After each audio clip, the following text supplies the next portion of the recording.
Recuerdo que cuando era bastante joven escuché en un programa de radio a Callejo, Canales y Cebrián hablar de los mitos y las leyendas, y contaban que las leyendas, los mitos permanecían en la sociedad cuando tenían algún tipo de enseñanza que permanecía vigente y era de utilidad, mientras que muchas historias se quedaban simplemente en leyendas urbanas, porque además de un poco de miedo y algún tipo de advertencia, no escondían mucho más y solían durar unos meses, máximo unos decenios.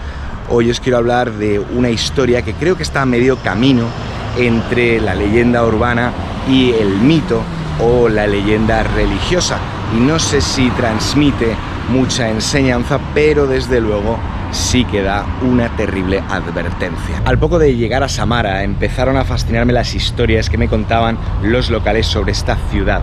Muchas de ellas estaban relacionadas con las misteriosas energías que había alrededor del Volga, zonas donde el río te atrapaba, otros lugares donde había tesoros secretos de piratas de agua dulce, y muchas leyendas estaban relacionadas con los temas religiosos. Y es en este lugar, en la ciudad vieja, donde muchas de esas historias tienen origen.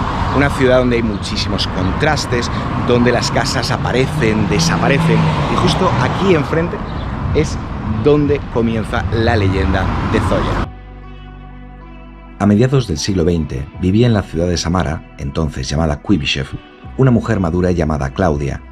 Una de las primeras noches del año 1956, su hijo había invitado a varios amigos a pasar la noche en su casa, en la calle Chikalova 84.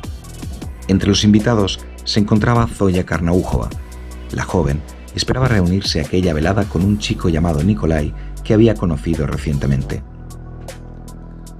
Comenzó la celebración. Pasaron las horas. Todos los presentes en la fiesta estaban emparejados y Zoya permanecía al margen, esperando a su cita, que llegaba tarde. Cuando comenzaron a bailar algunas de las parejas, la joven, desconsolada, se dirigió a un rincón de la sala donde había un pequeño altar con iconos, entre ellos el de San Nicolás de Bari. La joven tomó el icono y se lo acercó al pecho para bailar con él. A continuación, se acercó al grupo de jóvenes y, de repente, sus movimientos cesaron. Se había quedado totalmente petrificada. Aquellos que teóricamente presenciaron la escena entraron en pánico y huyeron de la casa para volver posteriormente, intentar reanimarla y solicitar ayuda, pero Zoya no hacía el más mínimo movimiento. A duras penas lograron moverla unos centímetros del lugar donde se había detenido. Como una estatua de mármol, su cuerpo se erguía inmóvil en mitad de la estancia, aferrado al icono. El único signo de vida que mostraba era el latido de su corazón. Pasara lo que pasara en el interior de la vivienda, en unas pocas horas, cientos y hasta miles de personas se reunieron alrededor de la casa, intentando entrar y ser testigos del supuesto mensaje divino, en lo que algunos han definido como un caso claro de psicosis colectiva. La policía intentaría poner orden durante horas sin éxito. Esa misma noche, después de que Claudia, la dueña de la casa, saliera a contar a los vecinos lo sucedido, la historia se extendió por la ciudad como un reguero de pólvora. Y como toda buena leyenda urbana, se le fueron añadiendo muchas cosas, que si los médicos intentaron inyectarle algún tipo de medicamento pero no podían atravesar su piel, que si fueron a visitarla 2 o 3 sacerdotes y ninguno había podido conseguir hacerla reaccionar, hasta que, y en esto coinciden todas las historias, apareció un hieromonje, un tipo de monje ortodoxo llamado Serafim Teapochkin, del que, por cierto, no queda ningún tipo de registro en los archivos eclesiásticos. El caso es que este hombre llegó a la casa, cogió el icono de manos de Zoya y, según cuenta el relato, vaticinó que el día de la Anunciación Zoya despertaría. La versión más popular de esta historia nos cuenta que, tras permanecer inmóvil durante 128 días, justo 3 jornadas después del domingo de resurrección, la joven abandonó su letargo cayendo rígidamente al suelo, y 3 días después, la joven Zoya había fallecido. Otras versiones nos cuentan que acabó sus días en un convento o en un hospital psiquiátrico. En realidad, no hay ningún registro de una tal Zoya Karnaújova en la ciudad de Kuibyshev. Lo único que se puede afirmar con seguridad es que aquella noche un tumulto de gente se reunió junto a la casa para ver a una chica castigada por un icono de San Nicolás, y que varios de los descendientes de los supuestos testigos afirman hoy en día que estos fueron expulsados de Kuibyshev y acallados. Los datos y las versiones del suceso son infinitos y sorprendentemente discutidos hasta el día de hoy, además de popularizados en pleno siglo XXI por documentales, programas y películas. No es difícil perderse en la ciudad vieja de Samara, y como la dirección del suceso es Chkalova 84, mucha gente piensa que esta es la casa donde tuvo lugar este milagro de Zoya. Pero lo cierto es que la casa está un par de hileras más para allá. Esto es un recinto, medio privado, una de esas entradas de la ciudad vieja, así que vamos a ver la casa en silencio.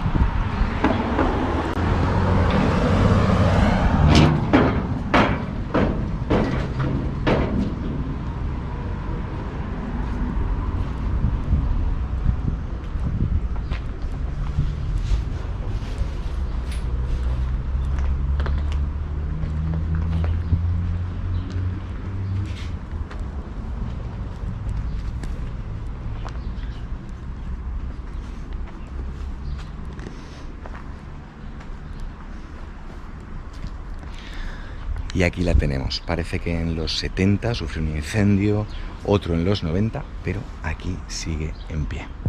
Para muchos amigos que suelen preguntarme cómo los rusos han pasado en tan poco tiempo de ser una nación atea a convertirse en una relativamente orgullosa de su fe ortodoxa, esta leyenda les puede servir para comprobar que las creencias no habían sido eliminadas por completo durante la época soviética y que muchos rusos seguían sintiendo remordimiento por haber dejado de lado su religión.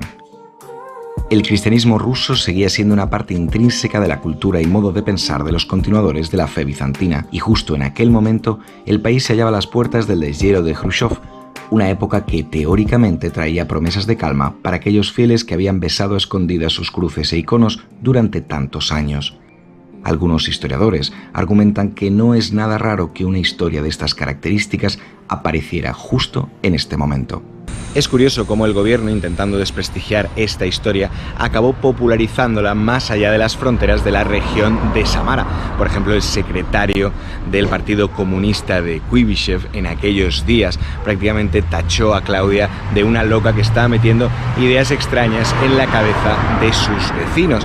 Y apareció la historia y las palabras de esta mujer en las páginas del Komsomolets. Con el tiempo, la iglesia se acabó interesando, por supuesto, muchísimo en esta historia, y en 2009 pusieron este monumento a San Nicolás, que por otra parte tiene muchísimos, al igual que muchísimas iglesias en toda Rusia, porque es el santo milagrero por excelencia. Durante la ceremonia de inauguración, el obispo metropolitano de Samara comentó que a menudo los hombres pueden llegar a perder la cabeza de tal modo que es requerida una fuerza superior que los detenga en su error. Por ello, el milagro de Nikolai no debe interpretarse como un castigo de Dios, sino como una muestra de su amor por nosotros. Junto al pequeño altar, al igual que ante la fachada de la casa, las flores y las oraciones nunca faltan. Много приезжают, особенно праздники, выходные ходят. Да так вечером. И ночью приходили сюда молиться.